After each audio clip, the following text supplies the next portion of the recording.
Salam Pramuka. Selamat datang di latihan rutin. Kali ini Kalsi akan menjelaskan sedikit materi untuk latihan rutin kali ini, yaitu menggunakan materi navigasi darat atau biasanya yang kita sebut dengan navrat. Nah, apa saja sih yang ada dalam navigasi darat? Yuk kita coba bahas bareng-bareng. Inilah materi kali ini, navigasi darat. Navigasi darat. Di sini akan nanti Karosi menyampaikan apa itu navigasi darat bersama dengan Kak Endra. Navigasi diartikan sebagai panduan arah atau ilmu yang penting dalam diwajibkan dikuasai, minimal untuk dimengerti bila kamu saat bertualang atau berkegiatan di luar. Jadi seperti itu.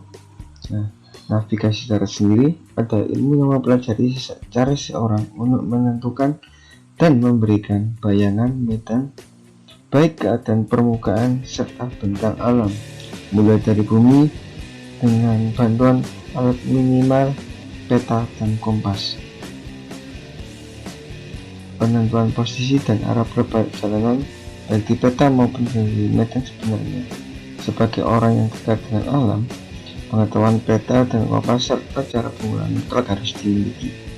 Jadi nantinya dalam navigasi darat minimal ilmu yang harus kita tahu yaitu tentang kompas dan peta. Dan navigasi darat sendiri itu merupakan ilmu praktis. Jadi tidak bisa dikuasai dalam tempo yang secepat atau secara instan. Jadi harus dikuasai mulai dari konsep, kemudian cara menggunakan hingga pemahaman bagaimana tentang konsep navigasi darat sendiri. Secara umum yang digunakan, yang dasar dari navigasi darat itu yang pertama adalah peta. Secara umum peta dinyatakan sebagai penggambaran dua dimensi pada bidang datar.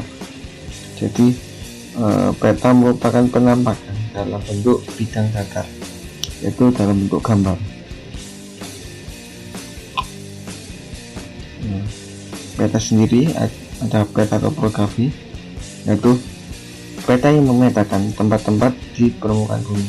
Jadi bukan keseluruhan, tapi hanya fokus pada daerah tertentu, dan bentuknya merupakan garis-garis kontur yang menunjukkan ketinggian, kemudian ada warna, ada simbol, dan sebagainya. Bingkai peta. Dalam peta ada yang namanya ada judulnya. Selain judul, ada nomor peta, ada skala peta. Judul sendiri yaitu lokasi yang ditunjukkan oleh peta. Jadi judul itu menunjukkan lokasinya. Misalnya peta Surabaya, jadi itu menandakan peta untuk lokasi Surabaya. Nomor peta adalah nomor yang biasanya dicantumkan sebelah kanan atas peta sebagai nomor registrasi. Yang ketiga adalah skala peta adalah perbandingan. Jadi perbandingan pada gambar peta dengan jarak sebenarnya. Adapun dua macam cara penilaian skala yaitu dengan menggunakan cara AMS dan cara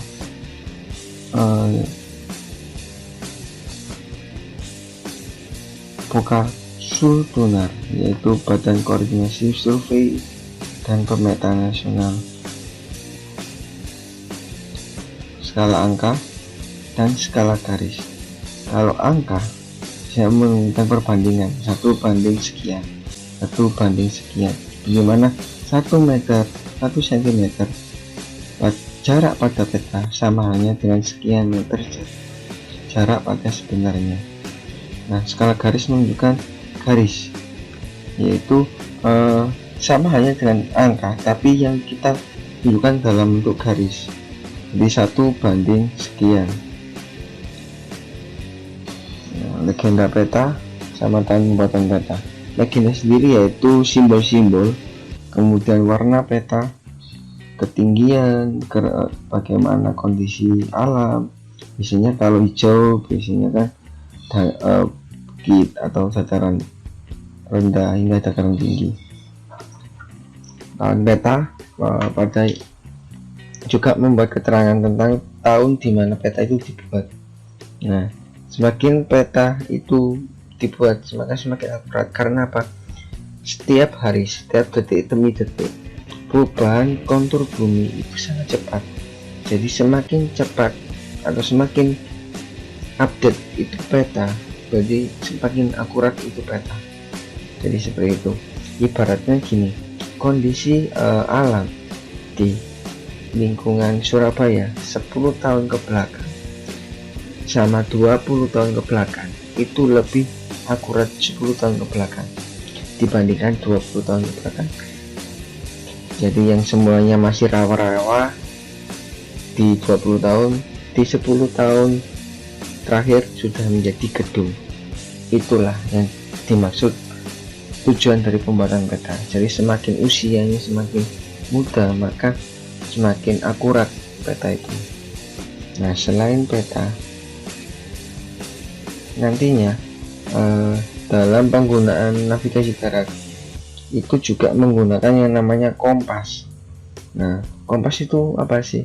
Nah, kompas adalah alat penunjuk arah. Karena sifat kemagnetannya, jarum kompas selalu menunjukkan arah utara dan selatan. Tapi perlu diingat bahwa arah yang ditunjukkan oleh jarum kompas adalah arah utara planet bumi, bukan berarti utara sebenarnya. Kompas dipakai dengan posisi horizontal, ya, horizontal dengan arah medan magnet bumi. Padahal dengan menggunakan kompas perlu dijauhkan dari benda-benda yang mengandung logam.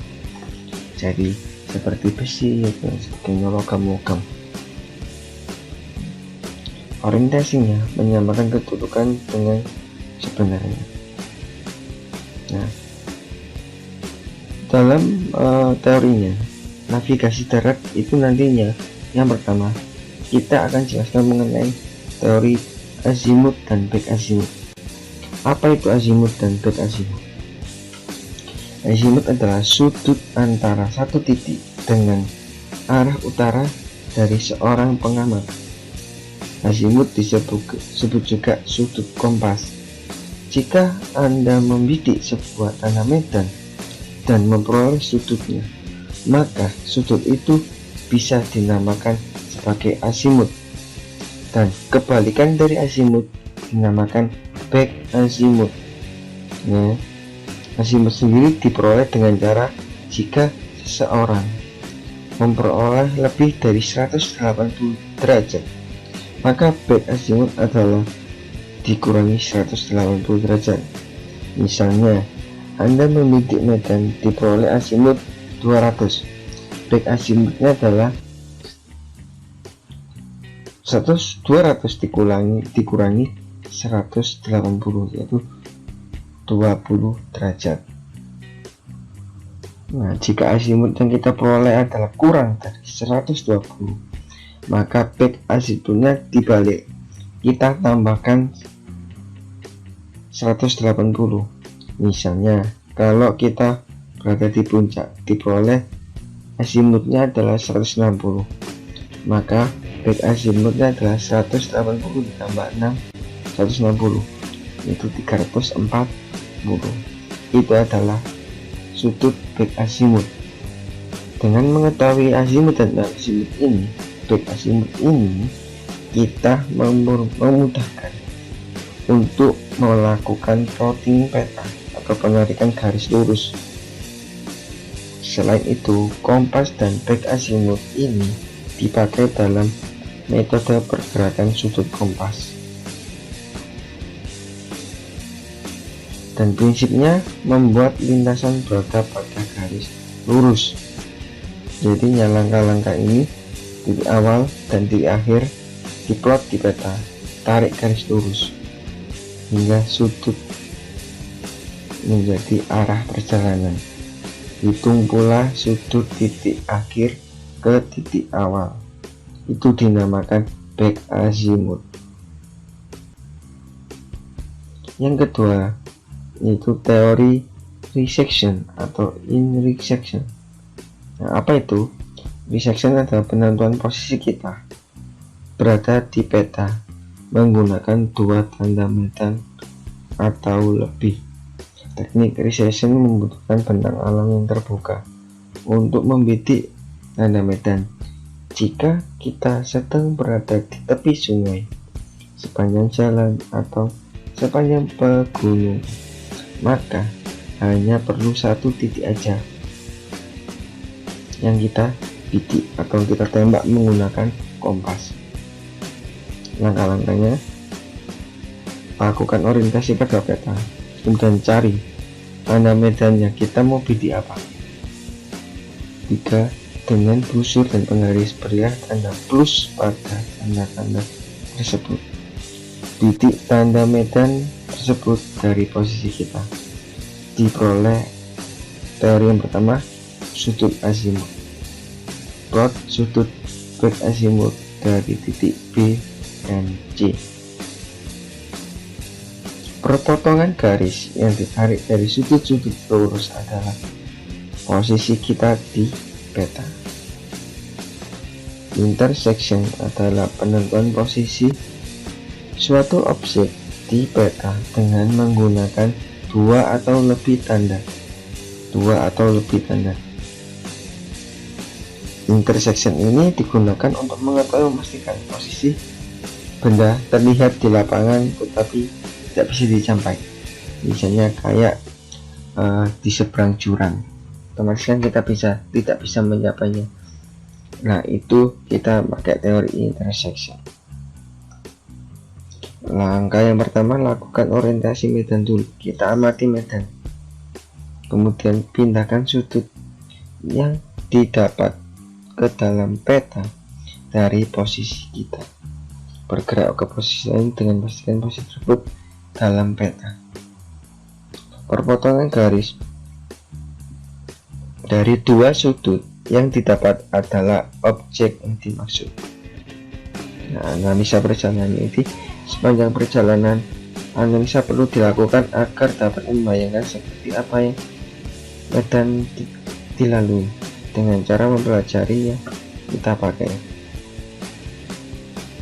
Sekian materi kali ini. Perhatikan yang perlu diketahui, materi teknik dasar navigasi ini cukup panjang dan sangat membingungkan. Sekali lagi, ilmu navigasi bukan ilmu instan atau praktikal, atau ilmu ini tidak berbekal pada teori saja, tapi harus juga dilakukan praktek di lapangan. Jadi learning by doing, kita belajar sambil melakukan. Ya, itulah tadi materi navigasi darat. Ibu ya, bagaimana kalau kegiatan lapangan dengan materi navigasi darat. Nah, nanti saat pandemi ini sudah selesai, kita beraktivitas outdoor dengan bebas. Kita akan praktek bagaimana cara kita mempraktekkan materi navigasi darat. Oke, sekian dari Kak Rosi. Jangan lupa subscribe, like, dan share ke teman-teman kalian biar materi ini bermanfaat buat kalian dan semuanya. Sekian dari Kak Rosi. Wassalamualaikum warahmatullahi wabarakatuh. Salam Pramuka.